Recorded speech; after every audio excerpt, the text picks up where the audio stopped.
ఇంకా మురళీధర్ రెడ్డి గారు మళ్ళీ వస్తాను మీ దగ్గరికి. ఆనంద్ గారు, మీ కుటుంబ సభ్యులు ఎలాంటి భయాందోళనలకు గురవుతున్నారు? మీకు ఫోన్ చేసి ఏం మాట్లాడుతున్నారు వాళ్ళు?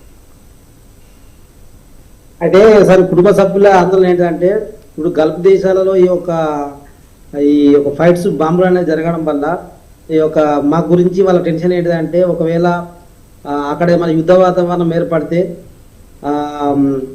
ఏమైనా ప్రమాదాలు జరిగితే కుటుంబ పరిస్థితి ఏంటిది అని ఆందోళనకరంగా ఉంది. అయితే కుటుంబ సభ్యులు కానీ మేము కానీ ఆలోచించేది ఏంటిదనంటే, ఈ యొక్క గల్ఫ్ దేశాలు అనేటివి కొన్ని దశాబ్దాల నుండి 20-30 సంవత్సరాల నుంచి ఒక కార్మికులు వచ్చి పనిచేసుకుంటున్నారు. అయితే మన దేశం కూడా ఏం ఆలోచించాల్సిన అవసరం ఉందంటే, ఇప్పుడు మేము గల్ఫ్ కార్మికులం అందరము తెలంగాణ రాష్ట్రానికి వచ్చినా మన భారతదేశానికి వచ్చినా కానీ కూడా మాకు అందరికీ జాబ్స్ అనేటివి ఇవ్వాల్సిన అవసరం ఉంటుంది. అలాంటి జాబ్స్ ఇప్పుడు చదువుకున్న వాళ్ళకే లేదు చాలా మందికి. ఇప్పుడు గల్ఫ్ కార్మికులు చాలా మంది చదువుకున్న వాళ్ళు లేరు కాబట్టి మా కుటుంబాలను మేము పోషించుకోవాలంటే తెలంగాణ రాష్ట్రంలో కానీ ఇండియాలో ఏ రాష్ట్రంలో అయినా కానీ కూడా, ముఖ్యంగా మన తెలంగాణ రాష్ట్రం తీసుకుంటే, ఇక్కడ మేము ఏదైతే గల్ఫ్ దేశాలకు వచ్చి పనులు చేసుకుంటున్నామో మాకు ఈ యొక్క కార్మికులుగా ఏదైనా ఒక ప్రభుత్వం తరఫు నుంచి ఏమైనా పనులు నేర్పించి ఏమైనా కొన్ని వ్యవస్థలు ఏర్పాటు చేసి మాకు ఒక పనులు కల్పిస్తే మేము ఇక్కడ యుద్ధాలు జరిగినా కానీ ఇక్కడ ఏమైనా ప్రాబ్లమ్స్ వచ్చినా కానీ కూడా అక్కడ తెలంగాణ రాష్ట్రంలో ఉండి కూడా మా కుటుంబాలను పోషించుకోవడానికి బాగుంటుంది. కాబట్టి ఒక స్కిల్ అనేది ఏర్పాటు చేయాలి. ఉదాహరణకి ఇక్కడ కార్పెంటర్ కానీ, స్టీల్ పిక్చర్, ప్లంబర్, ఎలక్ట్రీషియన్ ఇట్లా కొన్ని పనులు చేసుకుంటారు. అలాంటివి ఇప్పుడు మన తెలంగాణ రాష్ట్రంలో ఇతర ఒరిస్సా నుంచో లేకపోతే ఇతర రాష్ట్రాల నుంచి వచ్చి ఇక్కడ బీహార్ నుంచి వచ్చి పని చేస్తున్నారు.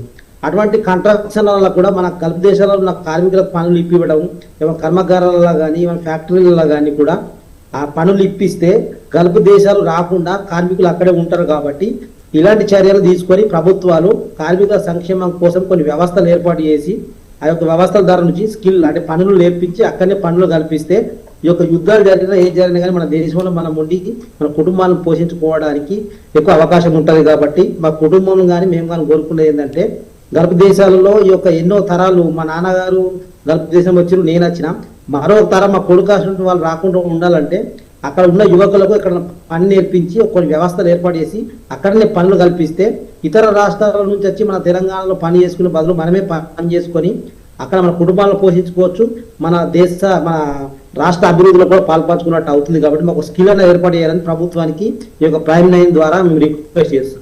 గుడ్ ఆనంద్ గారు, మీరు మంచిగా మాట చెప్పారు. వెంకటస్వామి గారు, ఇరాన్ టార్గెట్ చేసినటువంటి దేశాలలో ప్రధానంగా బైరాన్ అనేటటువంటిది ఉంది, కింగ్డమ్ ఆఫ్ బైరాన్. ఎలాంటి డ్యామేజెస్ అక్కడ ప్రజలకు ఎలాంటి భరోసాను ప్రభుత్వం కల్పిస్తుంది ఇన్ఫీల్డ్ లో?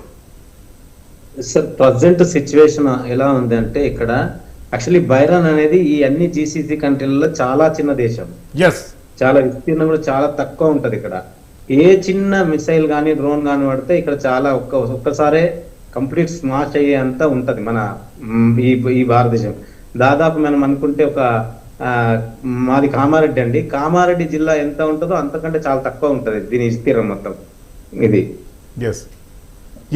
అలాంటప్పుడు ఇక్కడ ఏంటంటే, ఇక్కడ ఈ డ్రోన్లు కానీ పడుతున్నప్పుడు దీన్ని ఎదిరించడానికి కూడా ఈ బైరాన్ అనే దేశానికి అంత కెపాసిటీ అనేది ఉండాలి అనేది అదొకటి ఉంది. మళ్ళీ ఇప్పటి వరకు ఇన్ని సంవత్సరాల నుంచి ఎప్పుడు ఇలాంటి ఇక్కడికి రాలేదు. డ్యామేజ్ అంటే యుఎస్ నేవీ ఉండే మాత్రమే అక్కడ డ్యామేజ్ అయింది. ఇక వేరే ప్రాంతాలంటే చిన్న మాత్రం డ్యామేజ్ అయింది సార్. ఇక్కడ ఇప్పుడు ప్రస్తుతం ఉన్న పరిస్థితుల్లో ఇప్పుడు ఆఫీసర్స్ కానీ అవి కానీ నార్మల్ గా హోమ్ ఫర్ వర్క్ నడుస్తుంది, హౌస్ ఫర్ హోమ్ ఉన్నది అన్ని నడుస్తా ఉన్నాయి చిన్నగా. అన్ని సూపర్ మార్కెట్లు ఓపెన్ ఉన్నాయి.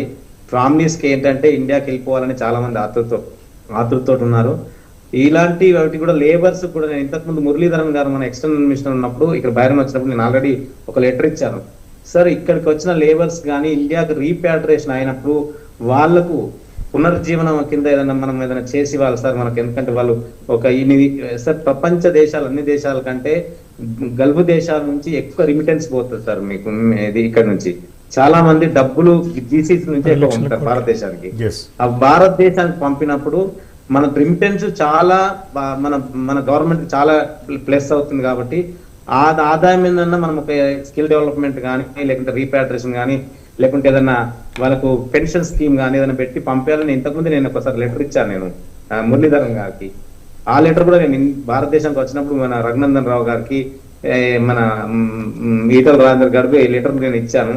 ఈ విషయం ఏంటంటే మనము రీపాట్రేషన్ ఇప్పుడు కూడా అలాంటి సిచ్యువేషన్ ఉంది. ఇది కరోనా టైంలో జరిగి ఉండే సార్, ఇప్పుడు కూడా అలాంటి సిచ్యువేషన్ ఉంది కాబట్టి చాలా మందికి జాబులు పోయే ఛాన్సెస్ ఉన్నాయి. ఎందుకంటే కంపెనీలలో వర్క్లు లేవు, కంపెనీలు ఇబ్బందిగా ఉన్నాయి. అలాంటి వాళ్ళు రీపాట్రేషన్ ఇండియాకి వెళ్ళిపోతే వాళ్ళను మన భారత ప్రభుత్వం కానీ మన రాష్ట్ర ప్రభుత్వం కానీ ఆదుకోవాలని మీ ప్రైమ్ లైన్ టీవీ ద్వారా నేను గవర్నమెంట్ నేను అప్పీల్ చేస్తా ఉన్నాను. ఇక్కడ ఉన్న పరిస్థితులను తొందరగా సర్దుమానిగి యథావిధికి వచ్చి ఎక్కడి వాళ్ళు అక్కడికి ఇండియాకి చేరుకుంటే చాలా సంతోషం అని చెప్పేసి నేను అనుకుంటున్నాను సార్. మీ ద్వారా అదే చెప్తున్నాను సార్. నేను వసంతరావు గారు, మీరు కూర్చున్నటువంటిది షెల్టరా, లేదు అంటే మీరు ఏర్పాటు చేసుకున్న షెల్టరా, ప్రభుత్వము తాత్కాలికంగా ఏర్పాటు చేసినటువంటి వసతి మీరు కూర్చున్నటువంటి ప్రాంతం? నేను సాధారణంగా అబ్దల్ అనే ప్రాంతానికి రావడం జరిగింది. ఇక్కడ సోదరులకి కొంచెం సామాన్లు తినడానికి సామాన్లు పదాలు ఇవ్వడం రావడం జరిగింది. ఇక్కడ ఇది ఒక క్యాబిన్ షెల్టర్ ఇది.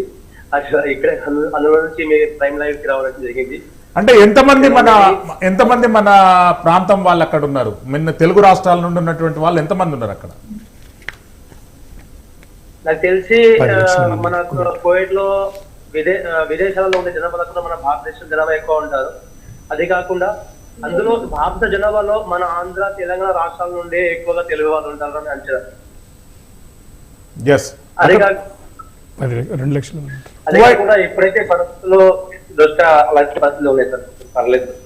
కువైట్ లో ప్రస్తుత పరిస్థితులు ఎట్లా ఉన్నాయండి? ప్రస్తుత పరిస్థితి నిలకడగానే ఉంది సార్. ఒక హాఫ్ అన్ అవర్ ముందే డెబిట్ కి రావడం ముందే సైరన్ మోగడం జరిగింది. సైరన్ మోగిందంటే కారణం ఎక్కడో ఒక దగ్గర డ్రోన్ పడి ఉంటుందని తెలుస్తుంది మనకి. ఈ విషయంలో కువైట్ ఆర్మీ యాక్చువల్లీ నిన్న సాయంత్రం 32 మందికి ఇంజరీ జరిగింది, 2 చనిపోవడం కూడా జరిగింది. పరిస్థితి అయితే ఇప్పటికే నిలకడగా ఉందని తెలుస్తుంది. అంటే మీరు ఏం కోరుకుంటున్నారండి ప్రభుత్వం నుండి కానివ్వండి, లేదంటే ఇక్కడ స్థానిక మీ డిమాండ్స్ ఏంటి సార్? ఆ డిమాండ్ ఏంటంటే, నాకు కువైట్ లో నేను దాదాపుగా 15 సంవత్సరాలుగా ఉంటున్నాను సార్. భార్య బిడ్డల పిల్లలందరినీ వదిలేసేసి 7 మంది రోజంటూ ఉండదు సార్ మాకు గల్ఫ్ కంట్రీస్ కి. ఇండియాకి వస్తే మా ఓట్ లిస్ట్ లో మా పేర్లు కూడా ఉండవు సార్. కాబట్టి ఆంధ్రప్రదేశ్ ప్రభుత్వం ఎన్ఆర్ఐ పాలసీని ఏర్పాటు చేసింది. అలాగే మాకు కూడా తెలంగాణ నుంచి మురళి అన్న ఆధ్వర్యంలో చాలా రోజులుగా పోరాడుతున్నాము DWC విషయంలో. అలాంటి ఏదైనా మా కోసం కేటాయిస్తే బాగుంటుందని చెప్పేసి అనుకుంటున్నాం సార్. ఎందుకంటే ఇక్కడ చనిపోయినా పట్టించుకునే వాళ్ళు ఉండరు సార్. ఎందుకంటే జ్వరం వస్తుందంటే ఒక రోజు చూస్తారు, 2 రోజులు ఫ్రెండ్స్ చూస్తారు, 3వ రోజుకి పనికి వెళ్ళామా అనే పరిస్థితులు ఉంటాయి మాకు. కాబట్టి తెలంగాణ గవర్నమెంట్ ఏ ప్రభుత్వం వచ్చినా ఎవరు వచ్చినా సరే మాకు ఖచ్చితంగా హెల్ప్ చేయాలి. గల్ఫ్ రాష్ట్రాలను ఆదుకోవాలి. ఒకవేళ ఈ దేశాలు ఇలాగే యుద్ధాలు కొనసాగుతా ఉంటే మాకు ఇండియాకి వచ్చినా సరే పని కల్పించే విధంగా ప్రభుత్వాలు పని చేయాలి అని మనసారా కోరుకుంటున్నాను sir. Prime 9 news prime 10 debate లో చిన్న break. Will be back soon. Keep watching prime 9 news.